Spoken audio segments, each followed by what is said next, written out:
Well, good morning to everybody. Another round of snow blowing into the cities this afternoon, triggering a weather-worn day. You can see it all on the radar, slowly moving into the Twin Cities here.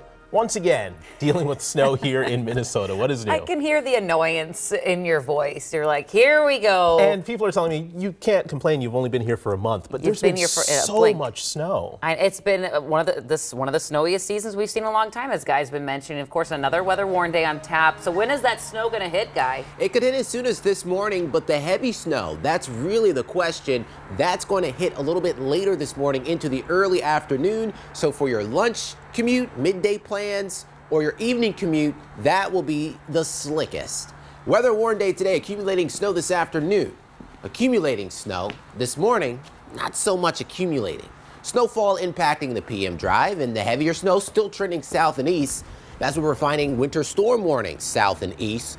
A winter storm watch yesterday, if you're just now tuning in, that has been downgraded to a winter weather advisory for metro counties. Showing radar here, snow showers already over the southwestern portion of the state. This will slowly make its way eastward throughout the morning hours. Flurries could fly as soon as 8 a.m., 7 a.m., 9. Right now, snow picks up late morning, 11, 1 o'clock, through about 5 o'clock this evening. Once we get after 7 o'clock this evening, that's when the snow will start to relax a bit and back off. Snow will wrap tonight. I'll run some forecast animations, and I'm timing another system that will impact us over the weekend, so stick around. Sounds good, Guy. Let's take a look at the roads right now, though, and they're pretty good because, as Guy said, the system that we're watching not going to move in until a bit later. Hasn't hit the metro quite yet. So let's take a tour of the metro and look at what these roads are looking like. This is 169 by 49. This is the New Hope area there. Looking okay, nice and clear on 169. Eden Prairie 212 by Dell Road. A little darker, harder to see, but again, clear roads on 212. And as we head up to Champlain, 610 by 169, we see 169 right here, that overpass, both looking good. Your drive times, pretty spot on this morning. It's been smooth sailing. Of course, you just want to be aware that's going to change here as the day progresses. And because of that, St. Paul's getting ready for this next round of snow by starting one-sided street parking. It officially starts tomorrow morning, and it'll last through April 15th. In residential neighborhoods, you can only park on the odd side of the street. Otherwise, you could get ticketed, you could get towed. One-sided street parking in Minneapolis, meanwhile, ends on April 1st. Jason? All right, good to know, Jen. Thank you. And if you don't have it already, make sure you grab your phone and tablet and tap on the App Store and search for our KARE 11 weather app and click download. You can also use a QR code on your screen right now. So this will help you stay on top of any severe weather heading our way with live radar, personalized forecasts as well. That app is free wherever you get your apps. Breaking overnight, we learned some St. Paul city workers could be going on strike. Yeah, workers unanimously voted to authorize a strike, and some of those workers are snowplow drivers. Cece is live in St. Paul with a timeline of when this could all happen. Hey, Cece. Hey, good morning. Right, so this really all unfolded within the last few hours, so details about this are still pretty limited. But what I can say is that city workers, they just voted to authorize a strike. It doesn't necessarily mean that a strike will happen. It really all depends on what goes down at the bargaining table. But union reps say that if negotiations don't go well with the city or if a final offer is rejected, workers could strike as soon as March 20th. That's after a required cooling off period ends. Workers will be coming from St. Paul's public works, parks, sewer, and water departments. These workers are responsible for more than 1,800 miles of streets, 180 parks, and our drinking water. And as you both mentioned, snowplow drivers are included in that list. So this potential strike is coming during a time when the city has already had a tough time clearing up the streets with all of the snow we've received. Now, just a few hours ago, we did reach out to Mayor Melvin Carter's office just to get a statement about everything that's going on and to hear their side of what's happening.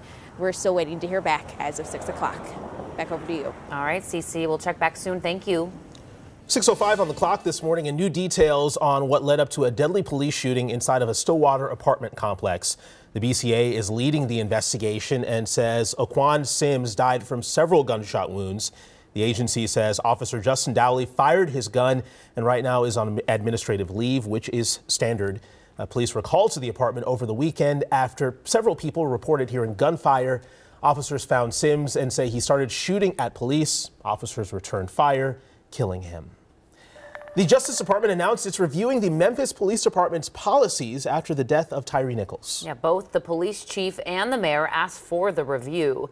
Now the Department of Justice will focus on how the police department handles use of force incidents and de-escalates situations.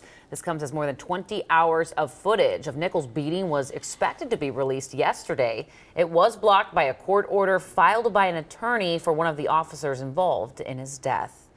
Another DOJ report out now outlines years of systemic racism, civil rights violations, and excessive force by the Louisville Police Department. The city and police department now must take steps toward court-enforced reforms.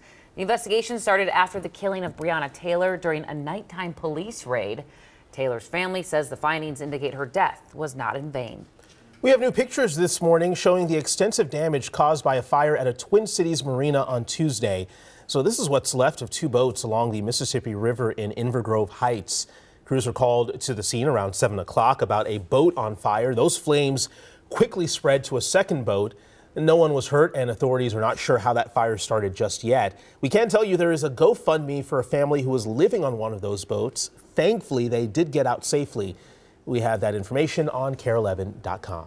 New information about those tech issues at Minneapolis public schools. Almost 2 weeks after they first surfaced, the district is now saying private information was in fact stolen from its computer system and may have been leaked.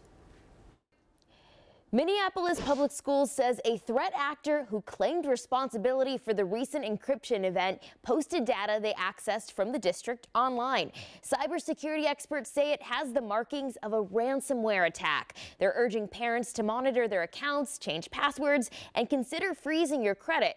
Parents I spoke with say they're trying to be vigilant of fraud. The district said they're working with IT experts to alert anyone affected.